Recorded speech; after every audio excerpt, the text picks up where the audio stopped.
ಇಂದೇ ಡೌನ್ಲೋಡ್ ಮಾಡಿ ಮತ್ತು ನಿಮ್ಮ ನೆಚ್ಚಿನ ಶೋಗಳನ್ನು ಆನಂದಿಸಿ.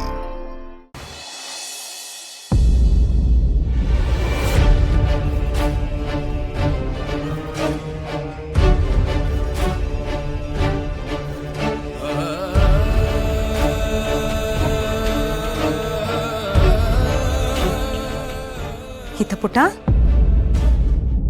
ಯಾಕೋ ಇನ್ನೂ ಮಲ್ಕೊಂಡಿಲ್ವಾ ನೀನು? ರಾತ್ರಿ ಎಷ್ಟೊತ್ತಾಗಿದೆ? ಯಾಕಂದ ಇಲ್ಲಿ ಕೂತಿದ್ಯಾ? ಅಪ್ಪ ಮತ್ತೆ ದುರ್ಗಾ ನನಗೆ ಕತೆ ಹೇಳ್ತೀನಿ ಅಂದ್ರು. ಬಟ್ ಅವರೆಲ್ಲ ಹೋಗಿದ್ದಾರೆ. ನಾನೀಗ ಅವರಿಗೆ ಕಾಯ್ತಿದ್ದೀನಿ. ಅವ್ರ ಕತೆ ಹೇಳಿದ್ರೆ ನಂಗೆ ನಿದ್ದೆ ಬರಲ್ಲ ಅಪ್ಪಮ್ಮ. ಓ, ಆದ್ರೆ ಅಪ್ಪ ಮತ್ತೆ ದುರ್ಗಾ ಬರೋದು ತುಂಬಾ ಲೇಟ್ ಆಗುತ್ತೆ ಕಂದ. ಅವರು ಪೂಜೆ ಕೆಲಸದಲ್ಲಿ ಬ್ಯುಸಿ ಆಗಿದ್ದಾರೆ. ಈಗ ಏನ್ ಮಾಡೋದು? ಹಾ, ನಮ್ಮ ಹಿತಾಪುಟ್ಟಿಗೆ ಅಪ್ಪಮ್ಮ ಒಂದು ಕತೆ ಹೇಳ್ತಾರೆ. ಓಕೆನಾ? ಬರೀ ಕತೆ ಇಲ್ಲ, ಒಂದು ಸತ್ಯದ ಕತೆ.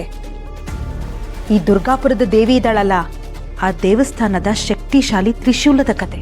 ತ್ರಿಶೂಲದ ಕತೆನಾ? ಹಾಗಾದ್ರೆ ಹೇಳಿ ಅಪ್ಪಮ್ಮ.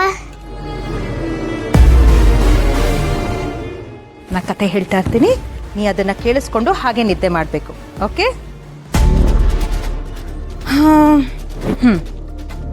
ತುಂಬಾ ವರ್ಷಗಳ ಹಿಂದೆ ಒಂದು ಪುಟ್ಟ ಹುಡುಗಿ, ನಿನ್ ಥರನೇ ಇರುವಂಥ ಒಂದು ಮುದ್ದಾದ ಹುಡುಗಿ ಕಾಡ್ ಹತ್ರನೇ ಆಟ ಆಡ್ತಾ ಇತ್ತು. ಆಗ ಒಂದಷ್ಟು ಜನ ದುಷ್ಟರು ಆ ಮಗುಗೆ ತೊಂದರೆ ಕೊಡೋದಕ್ಕೆ ಶುರು ಮಾಡಿದ್ರು. ಪಾಪ ಆ ಹುಡುಗಿ ಹೆದರ್ಕೊಂಡು ಹತ್ಕೊಂಡು ದೇವ್ರನ್ನ ಬೇಡ್ದಾಗ ಒಂದು ದೈವಿಕ ತ್ರಿಶೂಲ ಆಕಾಶದಿಂದ ಹಾರ್ ಬಂತು. ಆಗ ಮಗು ಏನ್ ಮಾಡ್ತು ಗೊತ್ತಾ? ಆ ತ್ರಿಶೂಲನ ಹಿಡಿದು ಅಲ್ಲಿದ್ದ ದುಷ್ಟರನ್ನೆಲ್ಲ ಸಂಹಾರ ಮಾಡಿದ್ಲು. ಅವತ್ತಿನಿಂದ ಆ ಮಗುಗಾಗ್ಲಿ ಅವಳ ಅಪ್ಪ ಅಮ್ಮನಿಗಾಗ್ಲಿ ತೊಂದರೆ ಕೊಡೋರು ಯಾರೂ ಇರಲಿಲ್ಲ. ಈಗಲೂ ಆ ತ್ರಿಶೂಲ ಕಾಡಿನಲ್ಲೇ ಅಡಗಿದೆ ಪುಟಾಣಿ. ಇವತ್ತಿಗೂ ದುಷ್ಟರನ್ನ ಕಂಡ್ರೆ, ಮಕ್ಕಳಿಗೆ ಯಾರಾದರೂ ತೊಂದರೆ ಕೊಡೋರನ್ನ ಕಂಡ್ರೆ ಆ ತ್ರಿಶೂಲ ತಾನಾಗೆ ಎದ್ದು ಬಂದು ಅವ್ರನ್ನೆಲ್ಲ ಚುಚ್ಚಿ ಅಲ್ಲಿಂದ ಓಡಿಸ್ಬಿಡುತ್ತೆ.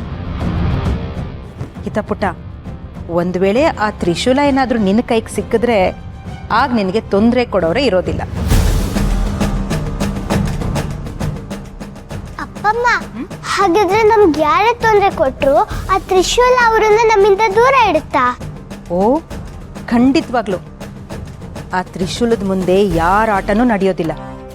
ಹಾಗಾದ್ರೆ ಈಗ ತ್ರಿಶೂಲ ಎಲ್ಲಿದೆ ಅಪ್ಪಮ್ಮ? ನಂಗೂ ಅನ್ಬೇಕು, ನಂಗೂ ಕೊಡ್ಸು. ಹಿತಪುಟ್ಟ, ಆ ತ್ರಿಶೂಲ ದುರ್ಗಾಪುರದ ದಟ್ಟವಾದ ಕಾಡಿನಲ್ಲಿ ಎಲ್ಲೋ ಅಡಕೊಂಡಿದೆ. ಅದು ದೊಡ್ಡವ್ರ ಕೈಗೆ ಸಿಗೋದಿಲ್ಲ, ಅವ್ರ ಕಣ್ಣಿಗೆ ಕಾಣಿಸೋದೂ ಇಲ್ಲ. ಅದೊಂದು ಪವಿತ್ರವಾದ ತ್ರಿಶೂಲ.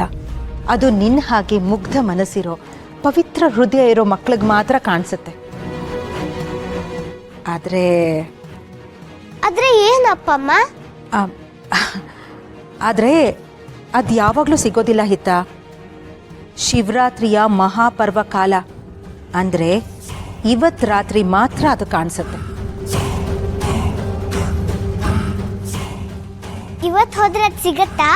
ಓ, ನಿನ್ನಂಥ ಮುದ್ದಾದ ಮಗು ಹೋದ್ರೆ ಅದು ಖಂಡಿತವಾಗ್ಲೂ ಸಿಗತ್ತೆ.